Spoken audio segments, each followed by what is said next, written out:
Bendito seja o nome de nosso Senhor e Salvador Jesus Cristo. Quero cumprimentar a todos com a doce paz de nosso Senhor e Salvador Jesus Cristo. É uma alegria imensa poder estar mais uma vez aqui para partilhar da palavra de Deus, dos ensinamentos de nosso Senhor e Salvador Jesus Cristo. Sejam todos bem-vindos a mais uma escola bíblica dominical. É uma alegria muito grande poder estar com os irmãos para levar uma palavra de apoio. Quero dar nossa saudação inicial a todos os nossos alunos da Escola Bíblica Dominical, das Igrejas da Assembleia de Deus, Ministério e Missão Pentecostal. Agradecer a Deus por sua vida e louvar o nome de nosso Senhor Jesus Cristo. Nós estamos num trimestre muito abençoado, falando sobre o corpo de Cristo, origem, natureza e vocação da igreja no mundo. Nós estamos já na nossa terceira lição, que traz como tema a natureza da igreja, e ela será ministrada no domingo pela manhã, no nosso próximo domingo agora, dia 21, a partir das 8h30 da manhã.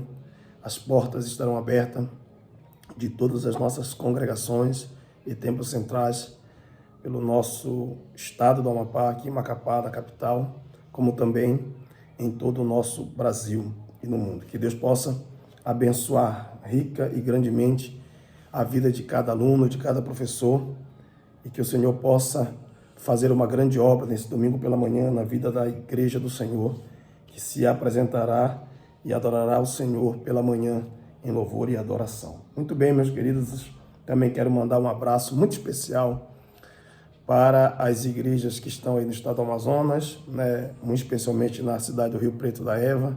Abraçar o nosso amado irmão em Cristo, pastor Carlos André, e toda a igreja que está aí na cidade do Rio Preto da Eva, juntamente com o pastor Irani. Que Deus vos abençoe grandemente. Também quero mandar um abraço muito especial e carinhoso para os nossos irmãos aí na cidade de Vitória do Xingu, no estado do Pará, uma igreja abençoada da Assembleia de Deus Missão Pentecostal, pastoreada pelo pastor Gustavo, e a quem nós mandamos o nosso abraço, a família, a igreja do Senhor, e especialmente para a irmã Nádia Cordeiro. Boa Nádia, Deus abençoe, a senhora que sempre nos acompanha nas escolas bíblicas dominicais. Um grande abraço, que Deus continue fazendo a senhora crescer na graça e no conhecimento da palavra de Deus. Também quero mandar um abraço especial para minha família, para minha esposa, a missionária Vivian, meus filhos Samuel, Rebeca e Lucas, que Deus possa abençoar a todos nós, e também para minha irmã, missionária Raimunda Ramos, ela que é a nossa líder geral do Círculo de Oração Fogo Pentecostal aqui na capital do estado, em Macapá, e que é uma bênção para a nossa vida. Que Deus te abençoe, minha irmã, abençoe teu esposo, irmão Raimundo, e toda a tua família. Sejam muito bem-vindos para a nossa Escola Bíblica Dominical. E não deixar também de abraçar o nosso pastor presidente, pastor Elcio Monteiro, juntamente com a missionária Nazaré. Que Deus vos abençoe grandemente. Ele que é o anjo da igreja, o homem de Deus que Deus levantou para nos conduzir, nos presidir na direção do Ministério das Assembleias de Deus Missão Pentecostal, a nossa CONADEMP, a nossa Convenção Nacional. Que Deus abençoe a vida de todos os irmãos. Muito bem, meus queridos, vamos para a nossa palavra de hoje, que traz como assunto, como tema, a natureza da igreja. Texto áureo: porque assim como o corpo é um e tem muitos membros, e todos os membros, sendo muitos, são um só corpo, assim é Cristo também. 1 Coríntios capítulo 12, versículo 12, verdade prática. Conhecendo a igreja em sua natureza, nos conscientizamos da importância de fazer parte dela. Conhecendo a igreja em sua natureza, nos conscientizamos da importância de fazer parte dela. Glória a Deus. A igreja do Senhor é o corpo de nosso Salvador Jesus Cristo. Valorize e participe da igreja do Senhor. Leitura bíblica em classe, encontrada no livro de 1 Coríntios, capítulo de número 12, verso 12 até o 27, diz assim a palavra de Deus: porque assim como o corpo é um e tem muitos membros, todos os membros, sendo muitos, são um só corpo, assim é Cristo também. Pois todos nós fomos batizados em um Espírito, formando um corpo, quer judeus, quer gregos, quer servos, quer livres, e todos temos bebido de um Espírito. Porque também o corpo não é um só membro, mas muitos. Se o pé disser, porque não sou mão, não sou do corpo, não será por isso do corpo? E se a orelha disser, porque não sou olho, não sou do corpo, não será por isso do corpo? Se todo o corpo fosse olho, onde estaria o ouvido? E se todo fosse ouvido, onde estaria o olfato? Mas agora, Deus colocou os membros no corpo, cada um deles como quis. E se todos fossem um só membro, onde estaria o corpo? Agora, pois, há muitos membros, mas um corpo. E o olho não pode dizer à mão, não tenho necessidade de ti, nem ainda a cabeça aos pés, não tenho necessidade de vós. Antes, os membros do corpo que parecem ser os mais fracos são necessários, e os que reputamos serem menos honrosos no corpo, a esses honramos muito mais, e aos que em nós são menos decorosos, damos muito mais honra. Porque os que em nós são mais honestos não têm necessidade disso, mas Deus assim formou o corpo, dando muito mais honra aos que tinham falta dela, para que não haja divisão no corpo, mas antes tenham os membros igual cuidado um dos outros. De maneira que, se um membro padece, todos os membros padecem com ele. E se um membro é honrado, todos os membros se regozijam com ele. Ora, vós sois o corpo de Cristo e seus membros em particular. Essa é a nossa leitura bíblica em classe que nós estamos estudando. Esta passagem de 1 Coríntios falando do corpo, a igreja como corpo. Nós já aprendemos que a igreja ela tem origem, na nossa primeira lição, em Deus, origem divina. Na nossa segunda lição, aprendemos sobre os símbolos, as figuras que a igreja representa. E podemos observar aqui uma delas, é que a igreja é um corpo.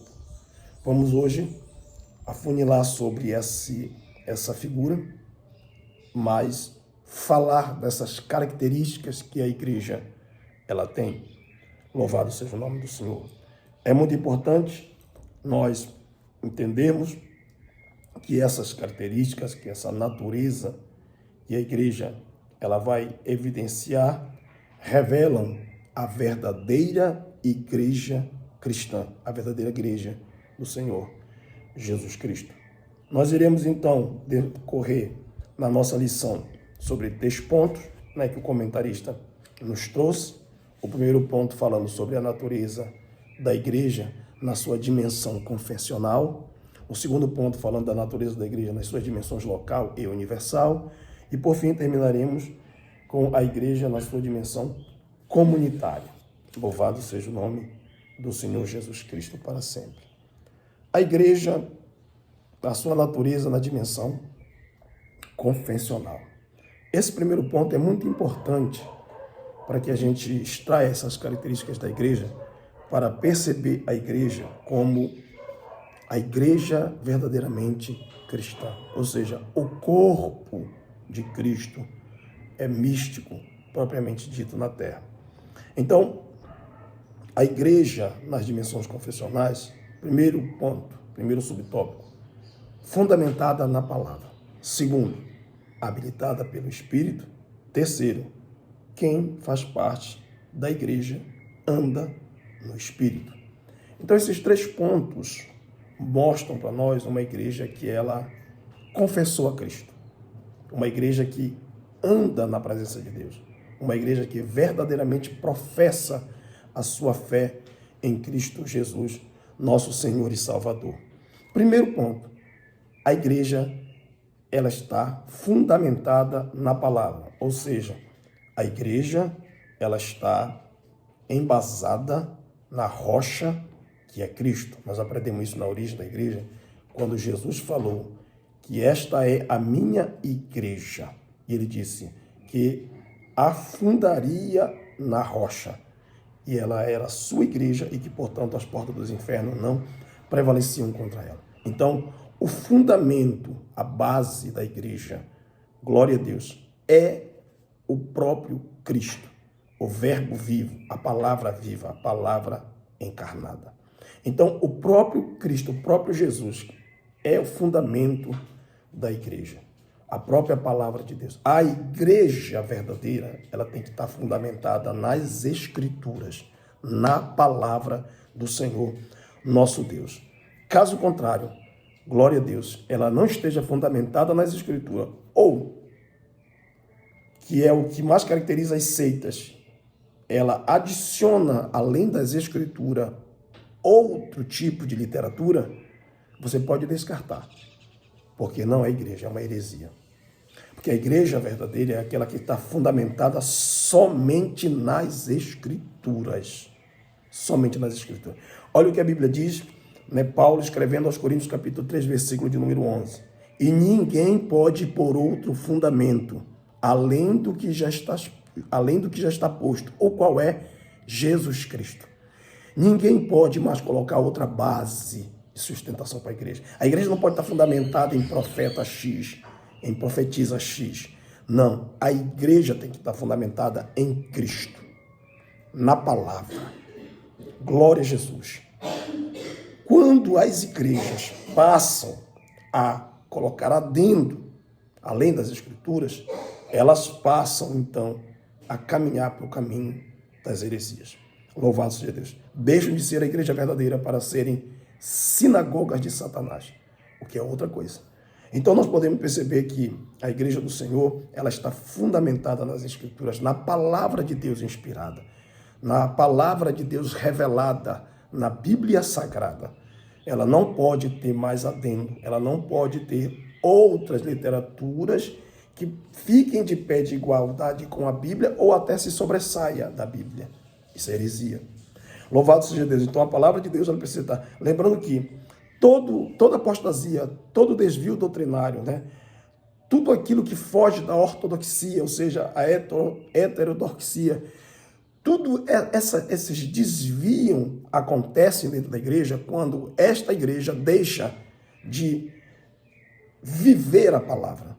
Ou seja, ela se distancia da Bíblia Sagrada, ela se afasta da palavra de Deus e por essa razão, então ela começa a viver uma vida de heresia. Eu quero ler um texto bíblico para os meus irmãos, para a gente terminar esse primeiro tópico, aqui no livro de Apocalipse, capítulo de número 2, você me acompanha nas Escrituras. Apocalipse, capítulo de número 2, uma das cartas que o Senhor Jesus endereça para a igreja de Pérgamo, no versículo de número 12, está escrito assim: e ao anjo da igreja que está em Pérgamo, escreve: isto diz aquele que tem a espada aguda de 2 fios. Isto diz aquele que tem a espada aguda de 2 fios. Hebreus capítulo 4, verso 12 está escrito: e a palavra de Deus é viva e eficaz, mais poderosa do que espada de 2 fios ou 2 gumes, e apta para discernir, e é mais penetrante do que espada de 2 gumes, e apta para discernir os pensamentos e intenções do coração. Então, a espada de 2 fios, a espada de 2 gumes é a palavra de Deus. Perceba que Jesus está se apresentando para essa igreja dizendo: isto diz aquele que tem a espada de 2 fios, a espada de 2 gumes, a palavra de Deus. Versículo de número 16, a Bíblia diz assim: arrepende-te, pois quando não, em breve virei a ti, e contra eles batalharei com a espada da minha boca. Jesus está falando que iria batalhar com a espada da sua boca, ou seja, com a sua palavra. Ele batalharia contra as 2 grandes heresias que estavam na cidade de Pérgamo. A heresia dos nicolaítas, na devassidão, e a heresia de Balaão, na avareza. Essas 2 heresias estavam enraizadas dentro da igreja de Pérgamo e iriam ser combatidas com a palavra de Deus. Uma igreja que se distancia da palavra de Deus, um dia será confrontada pela espada de 2 fios que sairá da boca do Senhor, que é a sua própria palavra. Não se distancie da palavra. Toda a igreja precisa estar fundamentada na palavra. Essa igreja de Pérgamo se distanciou e o Senhor mandou uma carta para ela dizendo: breve, muito breve, eu vou batalhar, eu virei e batalharei com a espada da minha boca, que é a palavra de Deus. Que nós possamos voltar à base da palavra, é o fundamento, né? o fundamento dos apóstolos, que é Cristo, a pedra principal de esquina. Ele é a base. Por isso que ele disse que ele iria firmar sua igreja sobre a rocha, que é ele mesmo, e as portas dos infernos não prevaleceriam contra ele. Esse é o primeiro ponto de uma igreja que verdadeiramente, louvado seja Deus, confessa a Cristo. É uma igreja confessional, é uma igreja que tem dimensão confessional, porque ela está fundamentada na palavra do Senhor Jesus. Segundo ponto, além de estar fundamentada na palavra, a igreja precisa ser a habitação pelo Espírito. Ela precisa ser a morada do Espírito. A igreja, ela tem que ser habitada pelo Espírito, dirigida pelo Espírito e capacitada pelo Espírito, porque o Espírito Santo realmente, como diz a lição, ele é a força motriz da igreja, né? É a força propulsora que gera a igreja, impulsiona a igreja a fazer a obra do Senhor Jesus Cristo.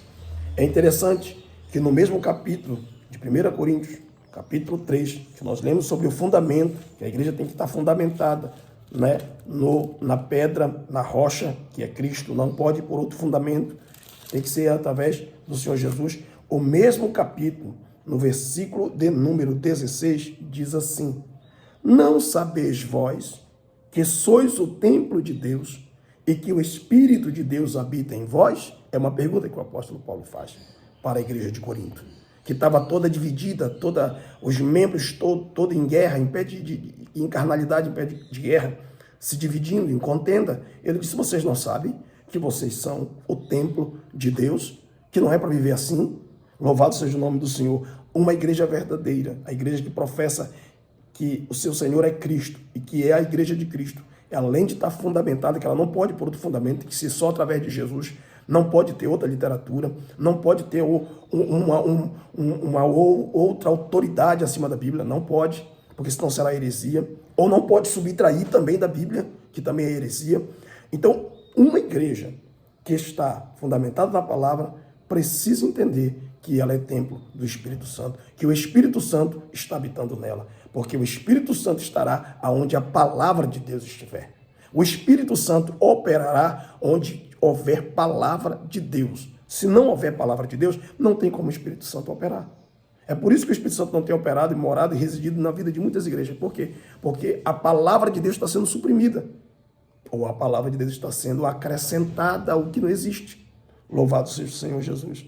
Mas aqui nós vemos o apóstolo Paulo chamando a atenção da igreja de Coríntios por duas vezes. No capítulo 3, versículo 16, e no capítulo 6, versículo de número 19. Diz assim o texto: ora, não sabeis que o nosso corpo é o templo do Espírito Santo, que habita em vós, proveniente de Deus, e que não sois de vós mesmos? Nós não somos de nós mesmos. Nós temos um dono, e ele mora dentro de nós. O Espírito de Cristo, o Espírito de Deus, o Espírito Santo do Senhor habita na nossa vida, habita na igreja. Louvado seja Deus. Portanto, nós não somos de nós mesmos. E, por consequência, não podemos mais fazer o que quer.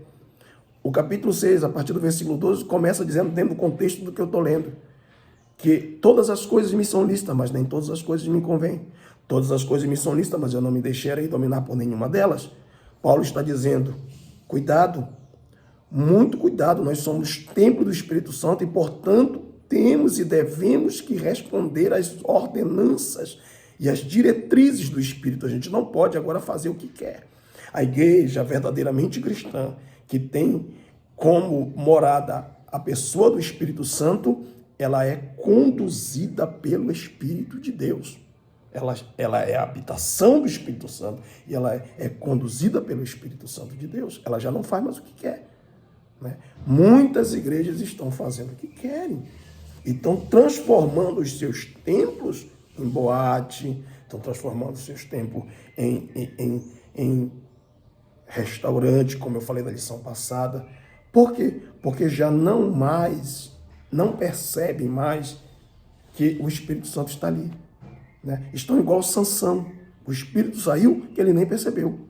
Então tem muitas igrejas que o Espírito Santo já não mais faz morada e ainda não nem perceberam que o Espírito não está ali. Parece Sansão no Antigo Testamento e parece a igreja de Laodiceia no Novo Testamento. porque ela também não tinha mais a presença de Jesus. Jesus estava do lado de fora, batendo para entrar e não podia entrar.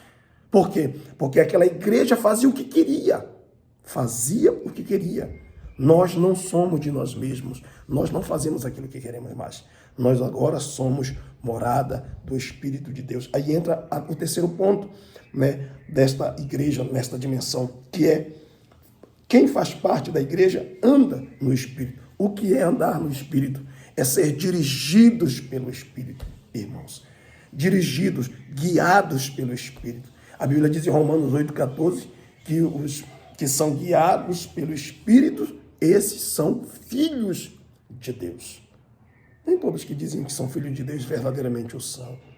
Porque para sermos filhos de Deus de fato, nós precisamos ser dirigidos pelo Espírito. Precisamos andar no Espírito. E andar no Espírito é ser guiado por Ele, é ser dirigido por Ele, é ser conduzido por Ele. Em outras palavras, é viver a dependência do Espírito Santo de Deus.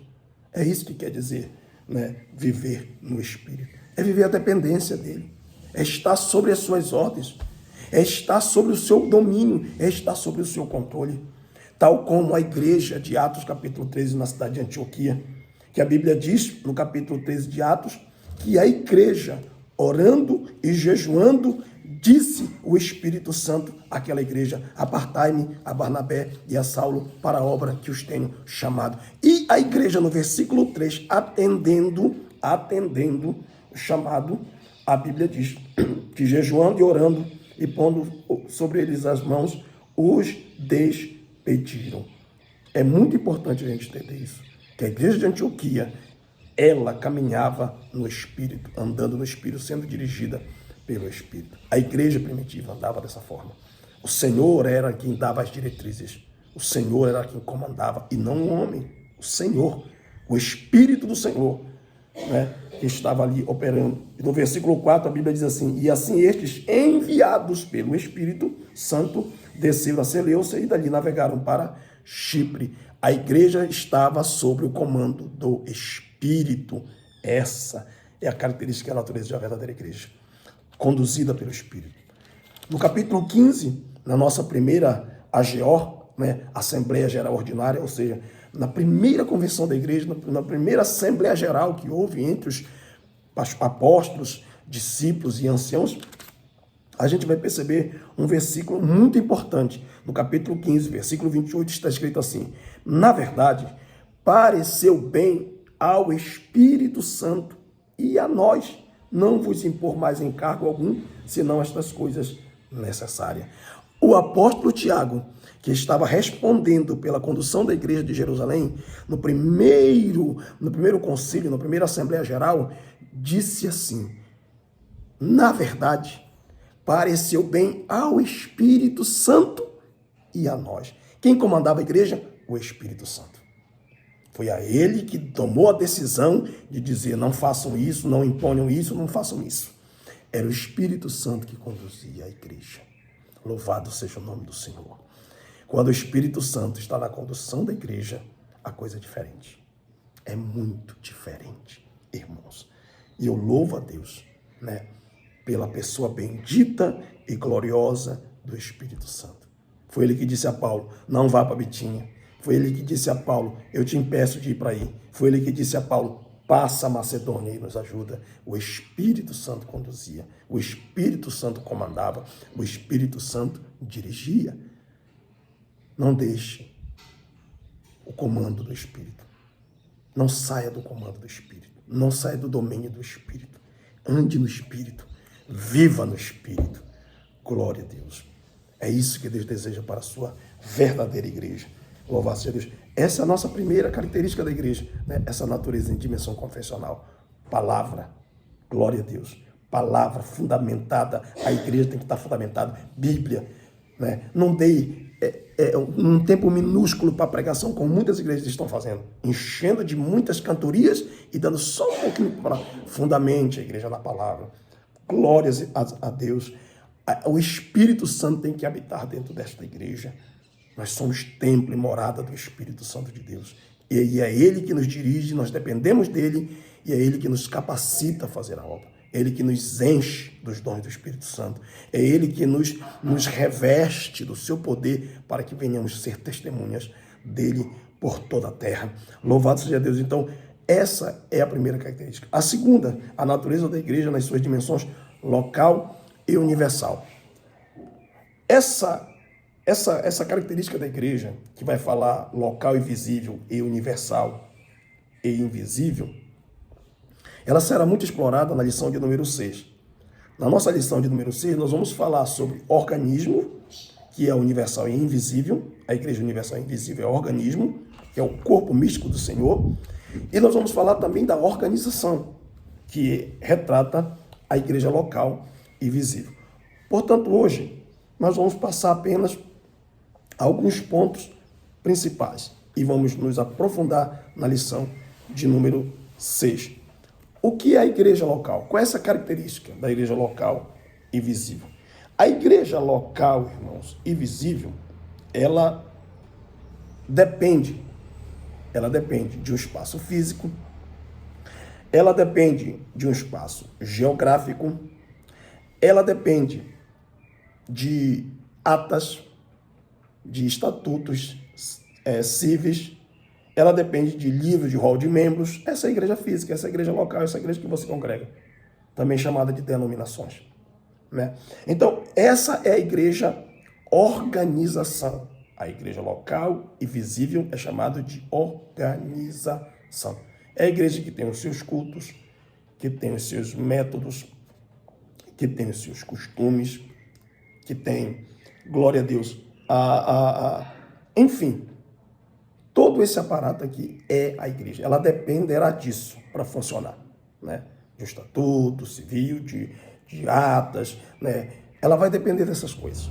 Essa é a igreja local, essa é a parte da organização. A gente vê isso na Bíblia? Sim, em vários momentos. Carta de Paulo aos Coríntios, ele escreve aos irmãos que estão na igreja de Corinto. Carta de Paulo a Roma, aos irmãos que estão na igreja de Roma. As igrejas locais da Ásia Menor, né? As 7 igrejas do Apocalipse, que o Senhor Jesus endereça as suas cartas. Ele vai falar no capítulo 2, deixa eu ler aqui para os irmãos, capítulo 2, verso 11, que diz assim, capítulo 1, versículo 11. Capítulo 1, versículo 11 diz assim, que dizia, o que vês, Jesus falando para João na ilha de Patmos, o que vês, escreve-o no livro e envia-o às 7 igrejas que estão na Ásia. A Éfeso, igreja local, Esmirna, igreja local, Pérgamo, igreja local, Tiatira, Sardes, Filadélfia e Laodiceia. Todas se localizavam na Ásia Menor e a todas elas o Senhor interessou uma carta para cada uma com as suas virtudes, que teve duas delas que não foram repreendidas pelo Senhor, glória a Deus, que é Esmirna e Filadélfia, e as outras 5 que foram repreendidas pelo Senhor com seus defeitos, com as suas virtudes e com seus defeitos. E para cada uma delas o Senhor se revela de uma forma diferente, né? Como eu li ainda agora na cidade de Pérgamo, ele se revelou como aquele que tem a espada de 2 gumes. E assim ele foi se revelando como para Éfeso, ele disse, eu sou aquele que estou no meio, estou bem no meio, estou bem no centro, estou vendo tudo o que acontece na minha igreja. Estou contemplando tudo, estou meio no meio dos 7 cabeças. E assim o Senhor ele foi se revelando para cada uma dessas igrejas. E a igreja organismo? A igreja organismo é a igreja universal e invisível. Que igreja é essa? É o corpo místico do Senhor.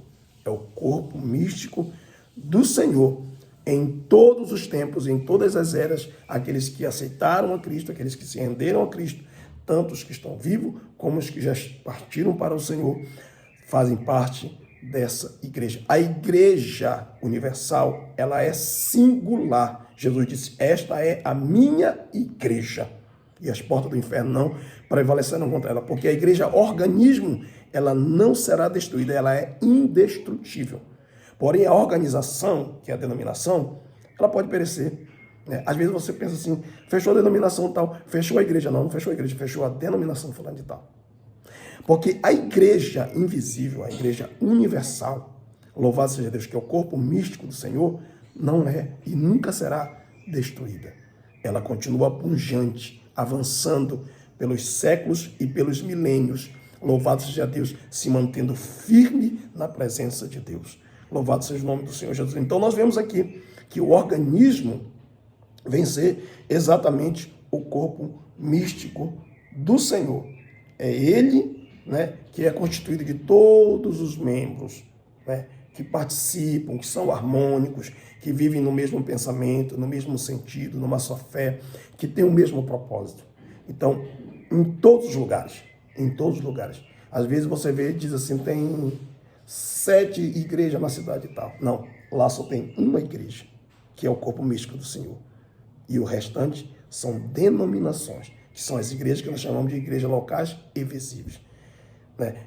O comentarista até diz aqui na lição que essas igrejas, elas podem abrigar no seu seio as próprias sinagogas de Satanás, como era o caso da igreja do livro de Apocalipse, onde nós vimos no capítulo 3 e versículo 9, se não me falha a memória, era a igreja de Filadélfia.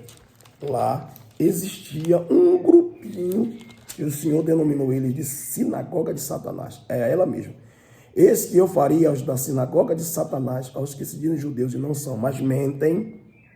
Eis que eu farei que venham e adorem prostrado a teus pés e saibam que eu te amo. A igreja de Filadélfia, a igreja local de Filadélfia, era a igreja do Senhor.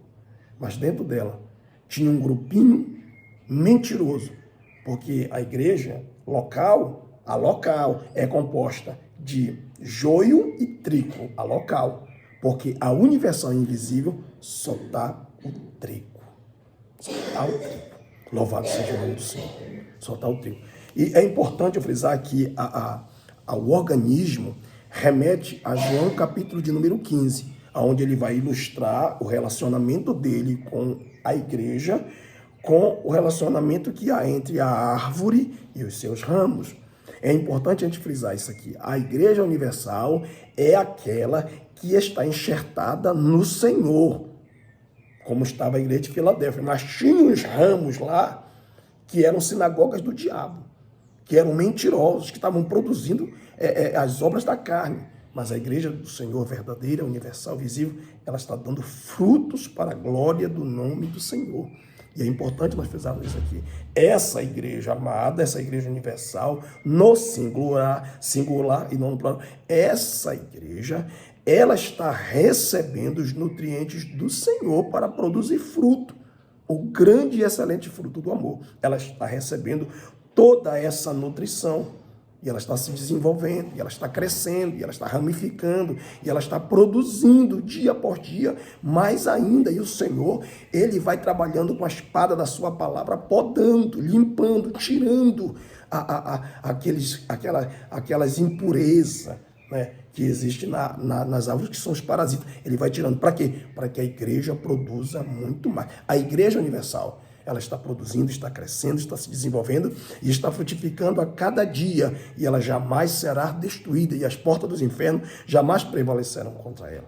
Porém, as denominações, as igrejas que são organização, elas sim fecham as portas, elas sim, às vezes, se acabam. Por quê? Porque não tem mais o fundamento da palavra, lembra?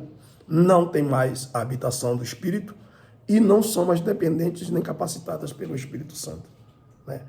Como diz aqui o comentarista, fala na lição. Entretanto, o que fará com que uma igreja ou denominação seja cristã é a sua fidelidade a Cristo, fundamentada na palavra, e a sua fidelidade às Escrituras sagradas, e também a dependência do Espírito Santo de Deus. É viver essa dependência do Espírito Santo. É viver no controle, no domínio e na direção do Espírito Santo. É muito importante nós frisarmos esse ponto. Avançando, como eu disse, esse ponto da natureza da igreja nas suas dimensões local e universal, ela será explorada bastante no capítulo de número 6, onde nós vamos pormenorizar toda essa questão de visível e invisível, organização e organismo. Por ora, é importante você saber exatamente isso, que a igreja local, visível, é a igreja que está no espaço geográfico, né? É a igreja que depende de atas, de estatutos, né, de rol de membros. A Igreja Universal Invisível não depende de nada disso. A Igreja Universal Invisível está enraizada no Senhor, recebendo todos os nutrientes. Ela é organismo. Ela é organismo vivo. Louvado seja o Senhor Jesus. para todo sempre. Terceiro e último ponto que nós queremos destacar aqui nessa nossa lição. A igreja na sua dimensão comunitária. Veja bem, irmãos. Eu gostaria... O que isso significa? Isso significa a igreja indivisível. É aqui que entra o corpo.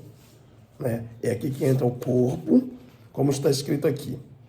Em Coríntios, capítulo 12, versículo de número 25. Eu vou ler o contexto do 24, que diz assim: porque os que em nós são mais honestos não têm necessidade disso, mas Deus assim formou o corpo, dando muito mais honra aos que tinham falta dela, para que não haja divisão no corpo, mas antes tenham os membros igual cuidado uns dos outros. A igreja comunitária, ela é a igreja indivisível, ou seja, que não se divide, que não racha, que não se separa, mas todos os seus membros estão sempre cuidando um do outro. É muito importante eu frisar isso, porque a igreja, ela é una, né? Nós vemos aqui a unidade da igreja na figura do corpo. Nós vemos aqui a unidade e a diversidade também. Por que unidade? Porque todos nós estamos no corpo como membros e nós estamos de forma harmoniosa e nós estamos também um na dependência do outro. Porém, nós somos muitos, como o próprio texto de Coríntios está dizendo, né? Que nós somos muitos. Louvado seja o Senhor Jesus para sempre. Nós vemos isso aqui, que o Senhor, ele mostra esse quantitativo, né? Ele vai dizer assim, diz a palavra de Deus assim: ó, mas agora Deus colocou os membros no corpo, cada um deles como quis. E se todos fossem um só membro, onde estaria o corpo?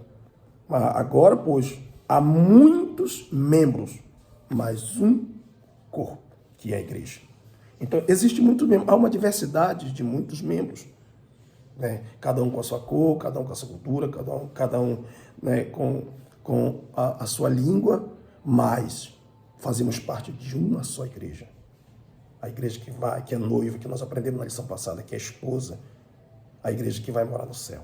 Então, a diversidade nessa unidade é um corpo só, é único, mas há muitos membros, né? E aqui nós podemos observar que essa igreja, nessa dimensão comunitária, eu quero dar um exemplo assim muito claro de uma igreja comunitária. Quero que você abra a Bíblia comigo para a gente ler Atos dos Apóstolos, capítulo de número 2. A igreja como corpo, irmãos, ela traz essa ideia de muitos membros, mas todos os membros que há nesse único corpo, que é um, eles trabalham de forma orgânica e harmoniosa e eles estão sempre interligados um com o outro, visando sempre o benefício desse corpo. Então, a igreja trabalha na unidade e é exatamente isso que nós vamos explorar aqui no capítulo 2 de Atos, a partir do versículo de número 41. O que é que nós percebemos aqui? Nós percebemos uma igreja comunitária. Versículo de número 41 do capítulo 2 de Atos dos Apóstolos. Estamos falando da igreja primitiva, da igreja que nasceu no Pentecostes. Versículo 41 diz assim: de sorte que foram batizados os que de bom grado receberam a sua palavra, e naquele dia agregaram-se quase 3.000 almas. A igreja, nas dimensões comunitárias, ela é uma igreja batizadora. E esse versículo está falando para nós que a igreja batizava aqueles que receberam a palavra de bom grado. Perceba que só era enxertado no corpo do Senhor, através do batismo, aqueles que receberam a palavra, porque a igreja é fundamentada na palavra, e os que querem fazer parte delas precisam receber a palavra de bom grado. Essa era a única exigência nesse texto. A exigência de que todos recebessem a palavra, obedecessem a palavra. E isso deve ser até os dias de hoje. Nós precisamos obedecer a palavra, está fundamentado na palavra de Deus. E você vai perceber aqui, dentro desse texto, que agregavam-se agregavam-se à igreja. Por quê? Porque a igreja era uma igreja que batizava, que ensinava sobre o batismo, uma das ordenanças que nós vamos aprender também nessa lição. E batizava. O versículo 42 diz assim: e perseveravam na doutrina dos apóstolos. Doutrina, ensinamento, palavra. E perseveravam na doutrina dos apóstolos. Era uma igreja que ensinava o fundamento que é Cristo, que é a palavra viva. A igreja, na dimensão comunitária, ela vai priorizar o ensino doutrinário da palavra, porque a igreja perseverava na doutrina dos apóstolos. Ela ensinava. Versículo 42 ainda diz: e na comunhão, perseveravam na comunhão. E a comunhão aqui, irmãos, é a participação, é a união. Aqui a igreja se reunia, se unia e participava das coisas de Deus. Eles viviam ali nessa comunhão, nesse amor fraternal, um ajudando o outro, nessa comunhão, adorando a Cristo. Aqui nós vemos, né, que a igreja perseverava nessa comunhão. O versículo 42 ainda diz: e no partir do pão, que é isso? A ceia do Senhor. A igreja também perseverava em ceiar na presença de Deus. Eles perseveravam no partir do pão. Eles perseveravam na santa ceia. A igreja se reunia para ceiar. A igreja não colocava obstáculo, como a gente percebe nos dias de hoje, muita gente colocando obstáculo para ceiar. A igreja, após ser uma igreja batizadora, que inseria os membros no corpo de Cristo, ela ensinava a doutrina e ela vivia na comunhão e participava da ceia. Nada impedia os nossos irmãos de ceiar. E o mesmo versículo 42 diz que, além de celebrarem a ceia, eles também oravam. A igreja orava, todo mundo orava, todos buscavam ao Senhor. Todos estavam reunidos no mesmo lugar orando. O texto fala no capítulo 1 que eles se reuniam e oravam. A igreja perseverava na oração. Hoje nós lamentamos que até obreiros não participam de oração. Até obreiros estão desanimados para orar. Mas a Bíblia diz que Pedro e João subiam a hora para orar. A Bíblia diz que a igreja se reunia em oração. A Bíblia diz em Atos 12 que a igreja fazia constante oração a Deus pela vida de Pedro. A igreja era uma igreja de oração, irmãos. E por conta disso, no versículo de número 43, no versículo 43, em cada alma havia temor.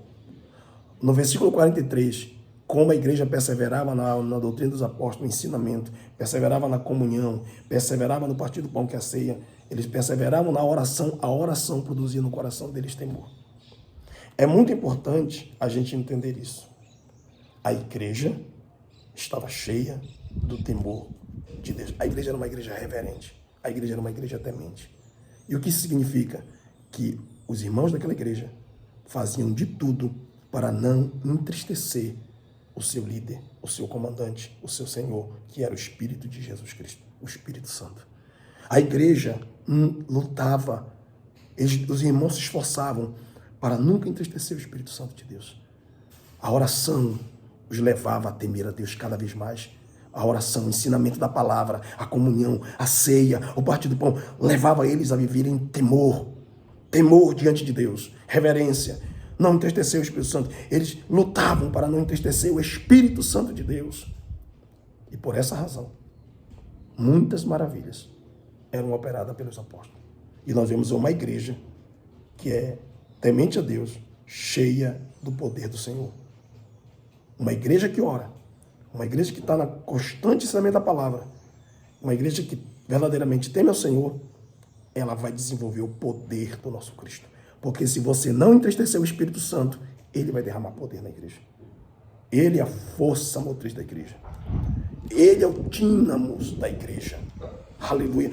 É ele que vai fazer com que a igreja do Senhor seja cheia de poder. Por essa razão que a igreja temia em cada alma havia temor e muitas maravilhas e sinais se faziam pelos apóstolos. Por quê? Porque o Espírito Santo encontrava um ambiente propício para ele derramar poder, para ele batizar com o Espírito Santo. Você não está sentindo falta de batismo com o Espírito Santo com frequência na igreja? Você não está sentindo falta de avivamento na igreja? Você não está sentindo falta de maravilhas e milagres e poder derramado na igreja? Não. Porque a igreja está perdendo o temor. E os irmãos pecam, entristecem o Espírito Santo e depois se colocam na casa de Deus. Como Deus pode manifestar a sua glória? Glória a Jesus. E mais, eu ainda estou falando da igreja comunitária. Essa igreja, no versículo de número 44, todos os que criam estavam juntos e tinham tudo em comum. Eles estavam de mão dada, irmãos. Eles eram unidos num só propósito, no mesmo parecer. Eles viviam em comunhão. E é muito importante essa expressão. Por quê? Porque isso aqui fala de nós andarmos juntos, de nós não se dividir. Por isso que a igreja era indivisível, porque ela vivia em comum. Todo mundo pensando a mesma coisa, sentindo a mesma coisa, né? Todo mundo caminhando para o benefício do corpo, para a alegria do céu, para a glória de Cristo. É muito importante. No versículo de número 45, vai falar da assistência social. Vendiam suas propriedades e fazendas e repartiam com todos, segundo cada um tinha necessidade. Vai falar de cestas básicas que eram levantadas. Vai falar de doações. Vai falar de assistência social. A igreja precisa e deve desenvolver este lado. Aleluia. É uma característica da igreja. E a igreja, ela vai se mostrando, aleluia, para o mundo, para a comunidade, como verdadeiramente cristã, como verdadeiramente de Deus. Além do versículo 45, lemos o versículo 46 que diz assim: e perseverando unânimes todos os dias no templo. Olha que maravilha, irmãos. Eles perseveravam unânimes. Quando você pega essa palavra unânimes, você vai ver aqui uma união, uma unidade de pensamento. Eles pensavam a mesma coisa, sentiam a mesma coisa, e também uma unidade de ação. Não era um puxando para cá, o outro puxando para ali. Eles eram unânimes. Vamos fazer tal coisa? Vamos. Vamos evangelizar? Vamos. Vamos orar? Vamos. Vamos participar da ceia? Vamos. Vamos para o batismo? Vamos. Eles estavam unânimes num só pensamento e numa só ação. A igreja do Senhor está revelando como a igreja do Senhor, do Cristo ressurreto, à comunidade, ao mundo. E a Bíblia vai nos falar mais. Além de unânimes, eles perseveravam todo dia no templo. Meu Deus, todo dia. Tem crente que está tendo uma dificuldade tremenda para adorar a Deus, para cultuar o Senhor, para estar na presença de Deus. Tremenda. Essa igreja, todo santo dia, estava aos pés do Senhor. Estava perseverando na doutrina, estava na comunhão, estava no partir do pão, estava na oração. Havia temor no coração dos irmãos. É por isso que eles estavam todo santo dia buscando a face do nosso Deus. Eu vou além, eu vou além. O vídeo vai ficar um pouco longo, mas eu vou além. O versículo de número 46 ainda, diziam que eles partindo o pão em casa, eles valorizavam a família. A igreja valorizava o templo, estava todo dia no templo, mas valorizava também a família. Havia o partir do pão em casa. Se no versículo 42, que perseveravam no partir do pão, refere-se à ceia, aqui refere-se à casa, à alegria dentro de casa, à alegria familiar. A igreja é composta de famílias que estejam reunidas nos seus cultos domésticos em casa para adorar ao Senhor Jesus Cristo, né? Para revelar ao mundo e às vizinhanças que verdadeiramente aquela família é de Deus. Louvado seja o Senhor, faz parte do organismo e não somente de uma organização. E nós vemos ainda mais. O versículo de número 46 diz que eles comiam junto com alegria e singeleza de coração. Então, amados, aqui nós vemos que a igreja do Senhor, ela estava alegre, eles comiam junto com alegria. A alegria é uma característica da igreja do Senhor. Né? Nós precisamos nos alegrar. Nós precisamos nos regozijar no Senhor. Nós precisamos nos alegrar por aquilo que Deus fez pela nossa vida. Não há alegria maior do que esta, irmão. Não há alegria maior do que esta de saber que o nosso Deus se fez homem, se fez carne e morreu por nós. E aí nós podemos observar uma igreja alegre. Alegre e que tinha singeleza no seu coração. Quando você vai pegar essa expressão singeleza, você vai ver que é uma expressão que remete à pureza. Né? A igreja era uma igreja pura de coração. Não havia maldade, não havia malícia no coração daqueles irmãos. As pessoas observavam aquela igreja, observavam aqueles irmãos e viam que eles não tinham malícia. Hoje, muitos irmãos tomam atitudes muito maliciosas dentro da congregação.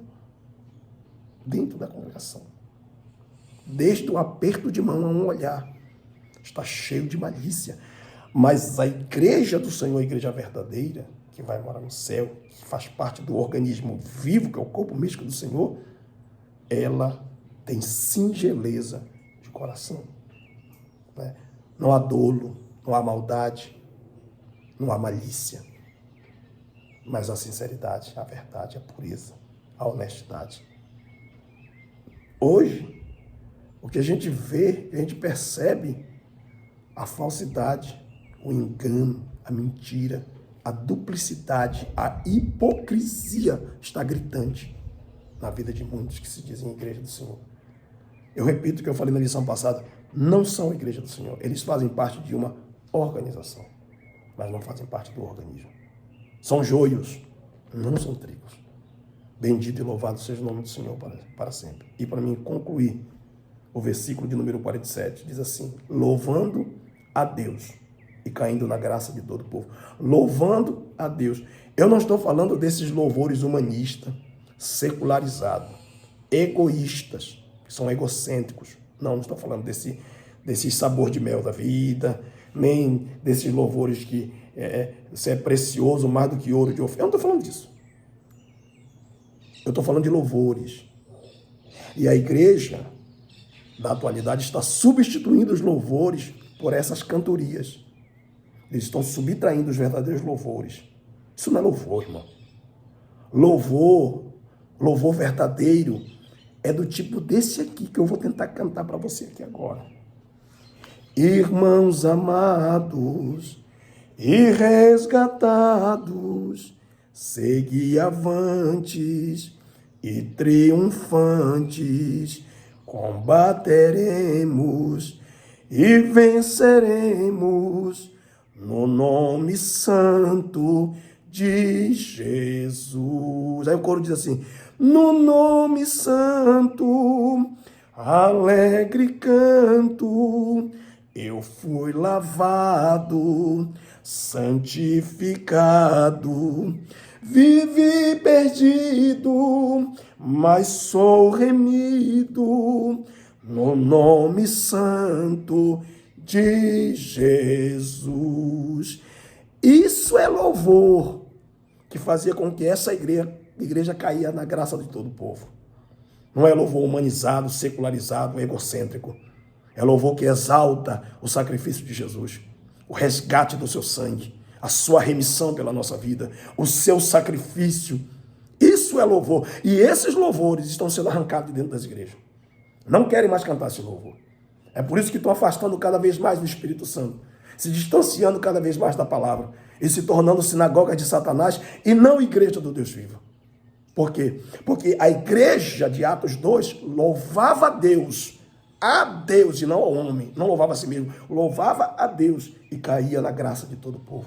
E sabe o que acontecia? A comunidade inteira via isso. E o Senhor, todo dia de culto, o Senhor tinha uma alma para fazer com que os céus se enchessem de júbilo e a igreja glorificasse o seu nome na terra. Então a Bíblia diz assim: louvando a Deus, caindo na graça de todo o povo, todos os dias acrescentava o Senhor à igreja aqueles que haviam de se salvar. É por isso que a salvação tem sido rara. Sabe por quê? Porque todas essas características da igreja de uma igreja comunitária está saindo. A igreja está perdendo a sua natureza. Está se transformando em sinagoga de Satanás. Mas eu quero declarar nesse momento para todas as Assembleias de Deus, Ministério e Missão Pentecostal do Brasil e do mundo, que nós possamos andar e viver a verdadeira igreja de Cristo, na fundamentação da palavra, na direção e na dependência do Espírito, como morada e templo do Deus vivo na terra. Louvado seja o nome do Senhor.